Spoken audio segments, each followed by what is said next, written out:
പ്രളയത്തെ അതിജീവിക്കാൻ നാടൊന്നിച്ചതോടെ കുട്ടനാട്ടിലെ ഒരു ക്ഷേത്രം 6 അടി ഉയർന്നു. പ്രസിദ്ധമായ മാങ്കൊമ്പ് ഭഗവതി ക്ഷേത്രമാണ് ജാക്കി വെച്ച് 6 അടി ഉയർത്തി ഇന്നലെ പുനർപ്രതിഷ്ഠ നടത്തിയത്. കുട്ടനാട്ടിൽ വെള്ളപ്പൊക്കമുണ്ടാകുമ്പോഴെല്ലാം മങ്കൊമ്പ് ഭഗവതി ക്ഷേത്രവും പരിസരവും വെള്ളക്കെട്ടിലായിരുന്നു ഇതുവരെ.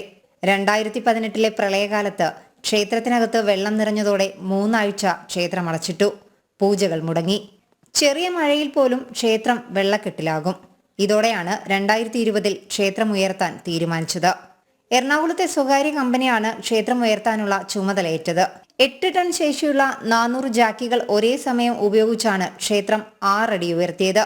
1 വർഷം കൊണ്ട് പണികൾ പൂർത്തിയാക്കി ഇന്നലെ പുനഃപ്രതിഷ്ഠയും നടന്നു.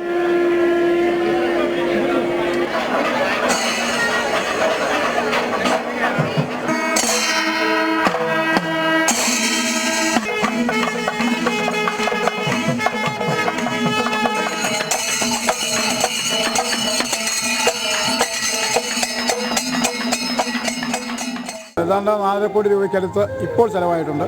ഇതിൽ ഒരു നയാ പൈസ പോലും ബഹുമാനപ്പെട്ട ദേവസ്വം ബോർഡിന്റെ ഭാഗത്തുനിന്ന് ഒന്നും തന്നെ നമുക്ക് കിട്ടിയിട്ടില്ല. ഇത് മുഴുവൻ ഈ നാട്ടിലെ ഭക്തജനങ്ങളുടെ കോൺട്രിബ്യൂഷനാണ്. നൂറ്റാണ്ടുകളുടെ പഴക്കമുണ്ട് മങ്കൊമ്പ് ഭഗവതി ക്ഷേത്രത്തിന്. ഭക്തരുടെ ഉദാരമായ സഹായം കൊണ്ടാണ് പുനർനിർമ്മാണത്തിനുള്ള തുക കണ്ടെത്താനായത്. ഗോപുരവും ശ്രീകോവിലും നമസ്കാര മണ്ഡപവും അടങ്ങുന്നവയ്ക്ക് ഉലച്ചിൽ തട്ടാതെയായിരുന്നു ഉയർത്തൽ.